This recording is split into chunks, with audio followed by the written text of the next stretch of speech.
नमस्कार, स्वागत है आपका हमारे चैनल पर और मैं हूं आपके साथ शेरन। और इस वक्त की बड़ी खबर आ रही है देश की राजधानी दिल्ली से। सर्वोच्च न्यायालय से उद्धव ठाकरे को लगा है बड़ा झटका। आपके लिए बता दें कि चुनाव आयोग के फैसले के बाद याचिका डाली गई थी उद्धव ठाकरे की तरफ से सुप्रीम कोर्ट में, जिस पर सुनवाई करते हुए सुप्रीम कोर्ट ने कहा है कि बिना सुनवाई के यानी कि फैसले को सुने बिना हम स्टे नहीं लगा सकते हैं। तो वहीं दूसरी तरफ दोनों ही पार्टी यानी कि एक तरफ उद्धव ठाकरे तो वहीं दूसरी तरफ एकनाथ शिंदे को सुप्रीम कोर्ट की तरफ से नोटिस दिया गया है, जिस पर दोनों ही लोगों को यानी कि एक तरफ उद्धव ठाकरे और दूसरी तरफ एकनाथ शिंदे दोनों को ही जवाब देना पड़ेगा सुप्रीम कोर्ट को। अगर देखें तो एक तरफ ये बड़ा झटका है उद्धव ठाकरे के लिए, तो वहीं दूसरी तरफ ये कहीं ना कहीं बड़ा आराम है एकनाथ शिंदे यानी कि महाराष्ट्र के मुख्यमंत्री के लिए, क्योंकि शिवसेना जो है और शिवसेना का नाम चुनाव चिन्ह और जो भी चीजें चुनाव आयोग की तरफ से एकनाथ शिंदे के लिए दी गई थी वो एकनाथ शिंदे के पास ही रहेंगी। जी हाँ, ये याचिका लगाई गई थी उद्धव ठाकरे की तरफ से, जिस पर उन्होंने कहा था कि चुनाव आयोग का जो फैसला है हम उसे नहीं मान रहे हैं और इसी चुनाव आयोग के फैसले को ही लेकर ये सुप्रीम कोर्ट उद्धव ठाकरे और उनके नेता गए थे। याचिका लगाई गई थी, जिसके बाद उद्धव ठाकरे की इस याचिका के बाद एकनाथ शिंदे ने भी सुप्रीम कोर्ट में कैविएट याचिका लगाई थी और कैविएट याचिका को देखते हुए इस पूरे मामले पर नजर बनाते हुए आज सुप्रीम कोर्ट की तरफ से ये बड़ा झटका लगा है उद्धव ठाकरे के लिए। यानी कि 17 फरवरी को पहले ही चुनाव आयोग की तरफ से बड़ा झटका जो है वो उद्धव ठाकरे के लिए लग गया कि पहले पार्टी का नाम और फिर उसके बाद चुनाव चिन्ह जो है वो दे दिया गया एकनाथ शिंदे को। तो वहीं दूसरी तरफ आज सुप्रीम कोर्ट ने भी इस पूरे मामले पर स्टे लगाने से मना कर दिया है। यानी कि अब पार्टी और पार्टी का नाम आने की बातें जो कही जा रही थी और लोकतंत्र की हत्या बताने वाले संजय राउत आज सुप्रीम कोर्ट के इस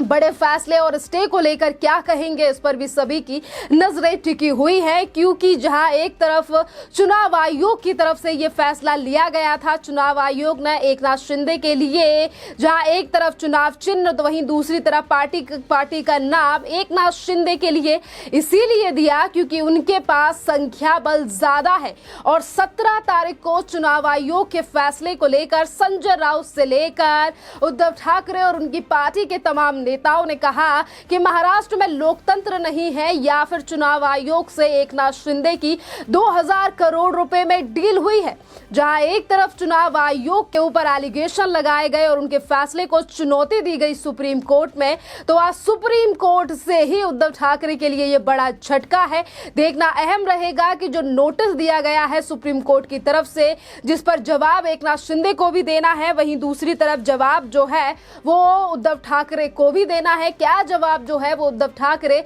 सौंपेंगे, क्योंकि एक एक करके अब हर चीज जा रही है उद्धव ठाकरे के हाथ से। चाहे फिर वो शिवसेना की बात हो, जिस पर हक समझते थे और कहते थे कि ये पार्टी तो मेरे पिताजी की है, जिसका गठन 1966 में किया गया था। पर आज महाराष्ट्र की लड़ाई जो है वो इस संख्या बल पर पहुंच चुकी है और संख्या बल महाराष्ट्र के मुख्यमंत्री के पास ज्यादा है और इसीलिए चुनाव आयोग की तरफ से ये फैसला लिया गया था जब उन्हें पार्टी और चुनाव चिन्ह सौंपा गया। और आज सुप्रीम कोर्ट की तरफ से भी ये बड़ा झटका जो है वो ये दर्शाता है कि कहीं ना कहीं चाहे फिर वो बात सुप्रीम कोर्ट की हो, चुनाव आयोग की हो, अगर तथ्यों के आधार पर देखा जाए या संविधान तरीके से देखा जाए तो हर जगह पर एकनाथ शिंदे की जीत होती हुई नजर आ रही है। क्योंकि आज उनके पास चाहे फिर हम सांसदों की बात करें, विधायकों की बात करें, संख्या बल जो है वो महाराष्ट्र के मुख्यमंत्री एकनाथ शिंदे के पास है। और इसीलिए इस पूरे मामले पर स्टे लगाने से यानी कि चुनाव आयोग की तरफ से जो फैसला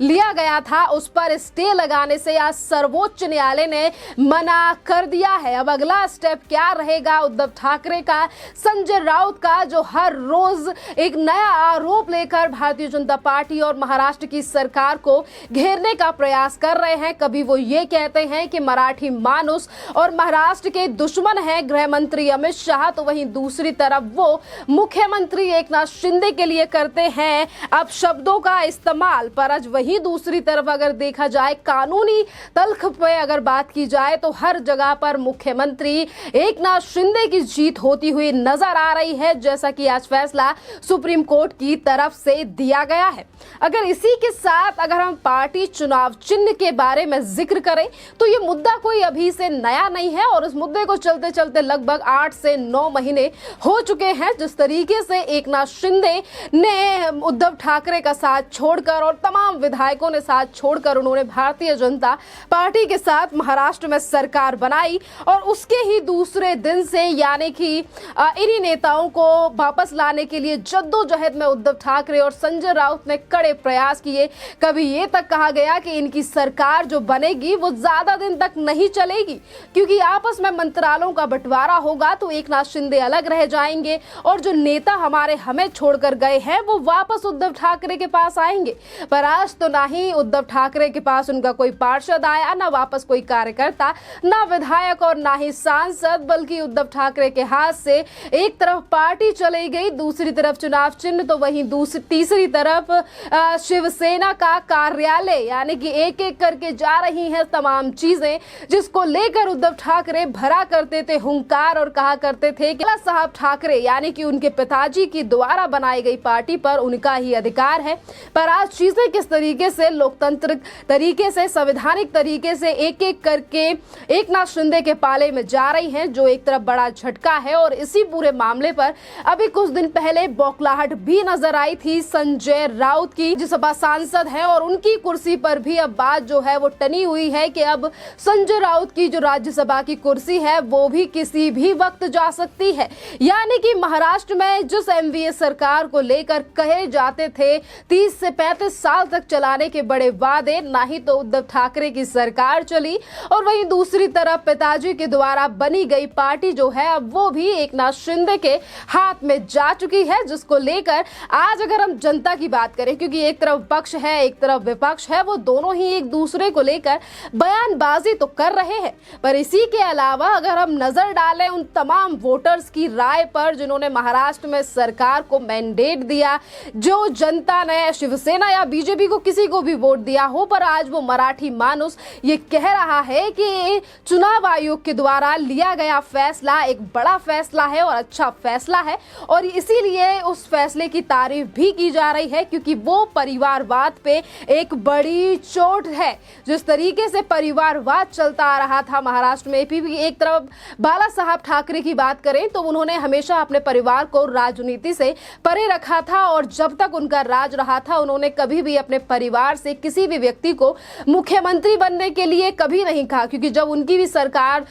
महाराष्ट्र में शिवसेना की रही कई बार, पहले जो समय पर बाला साहब थे वहां पर भी नारायण राणे के साथ साथ तमाम बड़े नेताओं को मौका दिया गया, पर जैसे ही उद्धव ठाकरे के हाथ में आई कमान तो उन्होंने कहा कि मैं मुख्यमंत्री या फिर मेरा बेटा बनेगा मुख्यमंत्री और आज वही तमाम चीजें जो हैं वो उद्धव ठाकरे को लेकर डूबती हुई दिखाई दे रही हैं और ये पतन अभी से नहीं बल्कि 2019 से ही शुरू हुआ और ऐसा हम नहीं वो तमाम जनता कह रही है जो आज अपनी राय सोशल मीडिया पर रख रही है कि किस तरीके से 56 सीटें लेकर ही उद्धव ठाकरे चाहते थे आदित्य ठाकरे को मुख्यमंत्री बनाना और आज वही लालच की वजह से ना ही तो